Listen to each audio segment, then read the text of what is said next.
വളരെ സാവധാനം ആ കാല് തിരിച്ച് ഫോർലെഗ് പൊസിഷനിലേക്ക് കൊണ്ടുവരിക. ശേഷം മറ്റേ കാല് മുകളിലേക്ക് കൊണ്ടുവരിക. അശ്വസജ്ജനാസനം. ഇത് സൂര്യ നമസ്കാരത്തിലെ മൂന്നാമത്തെ പൊസിഷൻ. ഒന്ന് പുഷ് ചെയ്ത് ഒന്ന് സ്ട്രെച്ച് ചെയ്യാമോ? And exhale, leg back to the original position.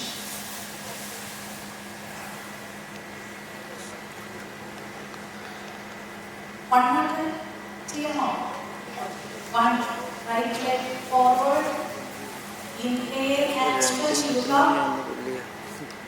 ആ വയറും നെഞ്ചും കാലും ആയിട്ടുള്ള ബന്ധം. പിന്നെ ബാക്കിലുള്ള സ്ട്രെച്ച്. അതിന്റെ കാല് തിരിച്ച് പൂർവാവസ്ഥയിലേക്ക് വന്ന ശേഷം inhale and take the other leg forward. വളരെ സാവധാനം.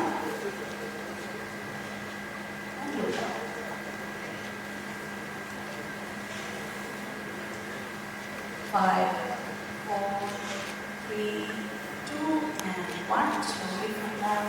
നമുക്ക് ഇനി ഇഷ്ടമുള്ള ഒരു പൊസിഷനിൽ നമുക്ക് പ്രാണായാമം ചെയ്യാം. ഇതാണ് നമ്മുടെ നാലാമത്തെ ഭൂതത്തിലെത്തി.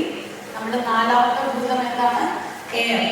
അപ്പോൾ നമ്മുടെ വായു അത് നമുക്ക് നാസികാഗ്രമുദ്രയില് നമ്മള് 2 വിരൽ, ആദ്യത്തെ 2 വിരൽ മടക്കി, ഇത് മൂക്കിനുള്ളൊരു സ്പേസാണ്. വലത് തള്ളവിരല് വലത് മൂക്കടയ്ക്കാനും മറ്റ് 2 വിരല് ലെഫ്റ്റ് നോസ്ട്രിൽസ് ചെയ്യാനും. ഇനി നമുക്ക് ഇടത് മൂക്കടച്ചുകൊണ്ട് വലത് മൂക്കിലൂടെ ശ്വാസം തിരിക്കുകയും വിടുകയും ചെയ്യും. Inhale and exhale.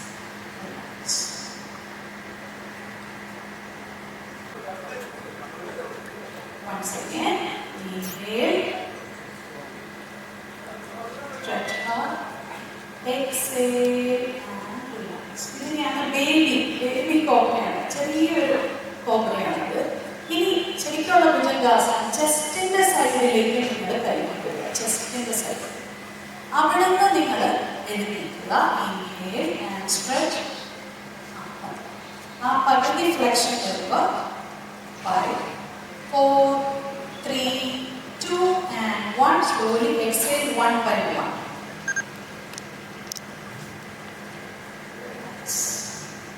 ഒന്നുകൂടി ചെയ്യാം. സ്ട്രെച്ച്. ഇൻഹേൽ. അതിലേക്ക് ശേഷം ഈ നടുക്ക് ഭാഗത്തേക്ക് കോൺസെൻട്രേറ്റ് ചെയ്യുക. Slowly exhale 1 by 1. പ്രാക്ടീസ് ചെയ്യുന്നത് കാണാനുണ്ട്. സുരേഷിനൊക്കെ നല്ല അസലായിട്ട് കോബ്ര പോസ് ചെയ്യുന്നുണ്ട്. എനിക്ക് തോന്നുന്നു ഈ ഒരു റോയിൽ ഏറ്റവും നന്നായിട്ട് ചെയ്തത് സുരേഷൻ തന്നെയാണ്. കാരണം ഇതിന്റെ പോയിന്റ് ഏതാണെന്ന് പറയാം. നിങ്ങളുടെ ശരിക്കും നടുവിന്റെ നടുക്കായിട്ടുള്ള ഭാഗമായിരിക്കണം ഫ്ലെക്സ് ആവുന്നത്. അവിടെയാണ് ബ്ലഡ് സർക്കുലേഷൻ ഇംപ്രൂവ്. ഇത് ചെയ്യുമ്പോഴല്ല നിങ്ങൾക്ക് ഇതിന്റെ ഫലം കിട്ടുന്നത്, ഇത് ചെയ്ത് കഴിഞ്ഞതിന് ശേഷം. ഓക്കെ, ഇനി വളരെ സാവധാനം നിങ്ങൾ കയ്യിലേക്ക് റിലാക്സ് ചെയ്ത്